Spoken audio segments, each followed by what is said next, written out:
நேற்று வரைக்கும் நன்றாய் வெட்டி கொண்டிருந்த கோடாரி தான் நேற்று வரைக்கும் எந்த பெரிய மரத்தையும் வெட்டி சாய்த்த கோடாரி தான் நேற்று வரைக்கும் எவ்வளவு வைரமான மரம் கூட இந்த கோடாலியை பார்த்தா பயந்து நின்றது உண்மைதான். ஆனா எப்ப வெற்றவருடைய கையை விட்டு விலகி போனதோ அப்பொழுதே எழும்ப முடியாத இடத்துல விழுந்தது. பிரியமானவர்களே, நேற்று வரைக்கும் கத்தருக்காய் நன்றாய் வல்லமையாய் பயன்படுத்தப்பட்டீங்க தான். நேற்று வரைக்கும் பிசாசு உங்களை பார்த்து பயந்து நடுங்கி போய் நின்றது உண்மைதான். நேற்று வரைக்கும் சத்துருடைய திட்டங்கள் எல்லைகளை முறியடித்து தேவனுடைய ராஜ்யத்துக்காய் நிற்கிற மனுஷனாய் நின்றது உண்மைதான். ஆனா எப்ப கர்த்தருடைய கையை விட்டு விலகி போனீங்களோ அப்பவே எழும்ப முடியாத ஒரு இடத்துல விழுந்து போய் இருக்கிறீங்களா? நான் எப்படி எழும்புவேன்னு சொல்லி ஒரு கேள்விக்குறியோட நீங்க நிக்கலாம். எனக்கு பிரியமானவர்களே, விழுந்த கோடாரி நிலத்துல விழுந்திருந்தா எடுத்திருக்கலாம். அது விழுந்தது தண்ணீர்ல. எழும்புறதுக்கு சான்ஸே இல்ல, மிதக்கிறதுக்கு சான்ஸே இல்ல. அது ஆழத்துக்குள்ளே மூழ்கி போயிருந்தது.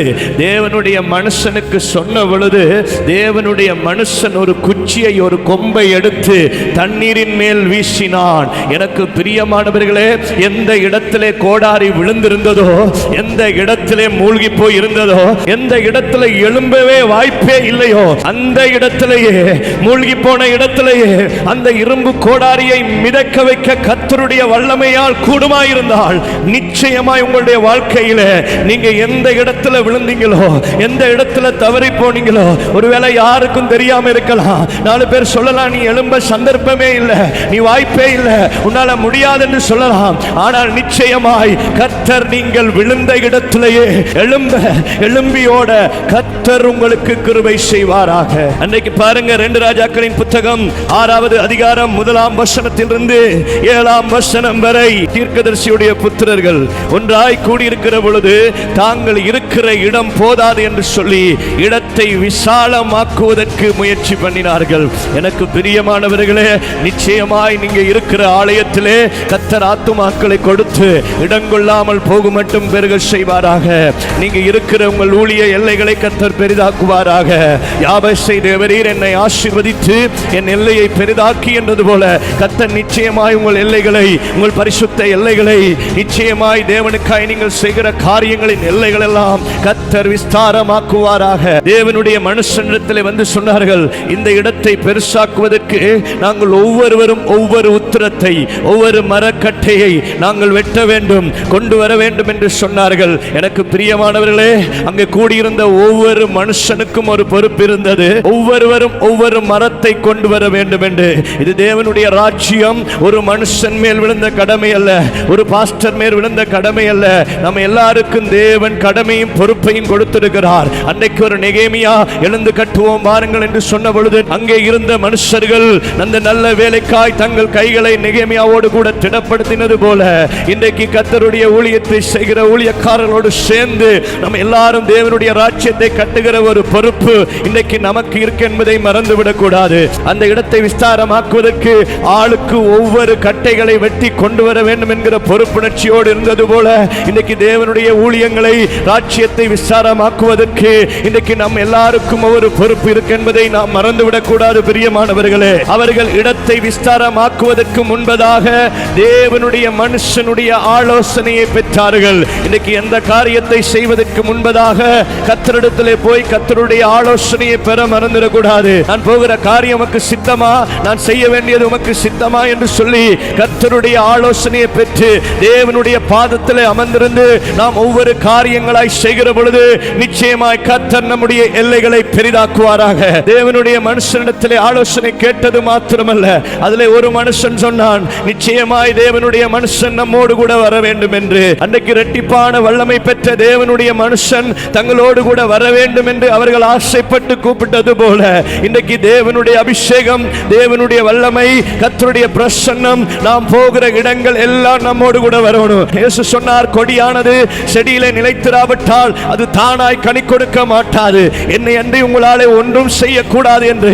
நாம் போகிற இடத்துல கர்த்தர் நம்மோடு கூட வரணும். நம்ம ஊழியம் செய்கிற இடத்துல கர்த்தர் நம்மோடு கூட வரணும். நம்ம பிரயாணப்படுகிற இடத்துல கர்த்தர் நம்மோடு கூட வரணும். நம்ம ஒரு காரியத்துக்காய் போகிற பொழுது கர்த்தர் நம்மோடு கூட வருவாரா இருந்தால் நம்முடைய காரியங்கள் ஜெயமாய் மாறும். பிரியமானவர்களே, தேவனுடைய மனுஷனும் அவர்களோட கூட புறப்பட்டு போனான். யோர்தான் நதி அருகிலே வந்த பொழுது மரங்களை வெட்டினார்கள். பிரியமானவர்களே, எல்லையை பெருசாக்கணுமா இருந்தா சில மரங்கள் வெட்டப்பட வேண்டும், சில மொக்குகள் வெட்டப்பட வேண்டும், சில வைரமான காரியங்கள் அழிக்கப்பட வேண்டும். இன்னைக்கு கர்த்தர் உங்க எல்லைகளை பெரிதாக்கணுமா இருந்தா நம்ம வாழ்க்கையில நம்மளை பிடிச்சு கொண்டிருக்கிற இன்னைக்கு நம்ம வாழ்க்கையில முட்டுக்கட்டையாய் நிற்கிற காரியங்கள், சில மரங்கள் வெட்டப்பட்டு அழிக்கப்பட்டுமா இருந்தால் நிச்சயம் கர்த்தருக்காய் பயன்படுகிற மனுஷர்களாய் மாறுவோம். பிரியமானவர்களே, எனக்கு பிரியமானவர்களே, வெட்டுகிற இடம் ஆபத்தான இடம், வெட்டுகிற இடம் தண்ணீர் உள்ள இடம். எனக்கு பிரியமானவர்களே, கீழே பெரிய நதி இருக்கிறது.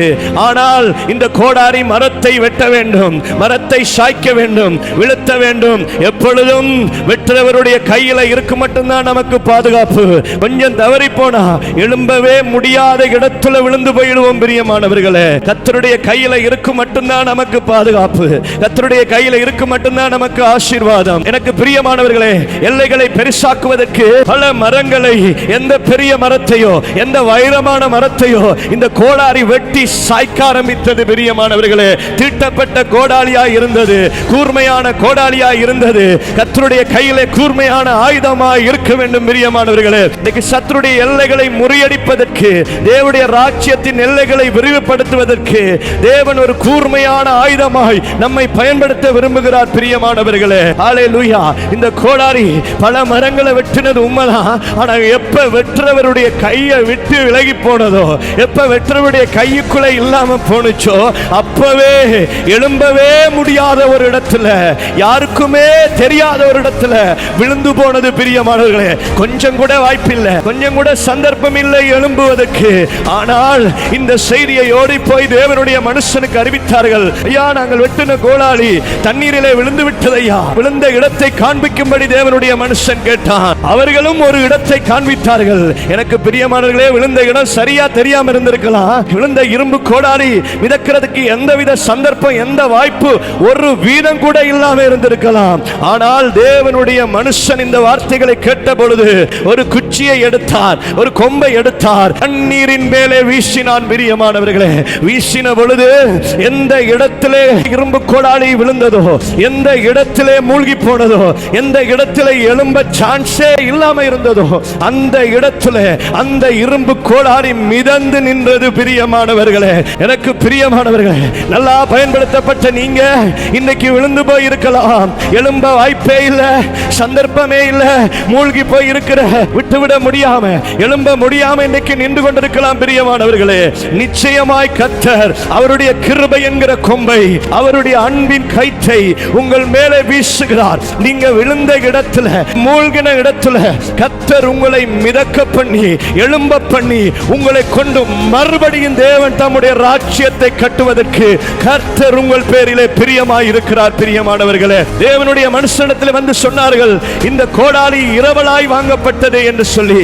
ஆம் பிரியமானவர்களே, நாங்க இந்த பூமிக்குரியவர்கள் அல்ல, நாம் இந்த பூமியில இரவலாய்த்தான் இருக்கிறோம். நாம் தேவனுக்குரியவர்கள், நாம் பரலோகத்துக்குரியவர்கள். நமக்கு இருக்கிற அபிஷேகம், நமக்கு இருக்கிற வரங்கள், வல்லமை, ஊழியம் எல்லாமே கர்த்தருடையது.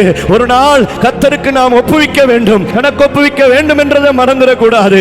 ஆகவே இன்னைக்கு விழுந்த போன இடத்துல எழும்புறதுக்கு தேவனுடைய பாதத்துல ஒப்பு கொடுங்க, தேவனுடைய பாதத்துல காத்துருங்க. நிச்சயமாய் நீங்க விழுந்த இடத்துல கர்த்தர் உங்களை எழும்ப பண்ணி, நீங்க இழந்த கிருபைகள், அபிஷேகங்கள், வரங்கள், ஊழியங்கள், வல்லமைகளை கர்த்தர் இரட்டிப்பாய் கொடுத்து மறுபடியும் உங்களை கூர்மையாக்கி சத்துருடைய எல்லைகளை முறியடித்து தேவனுடைய ராஜ்யத்தை கட்டுவதற்கு தேவன் உங்களை வல்லமையாய் பயன்படுத்துவார். பிரியமானவர்களே,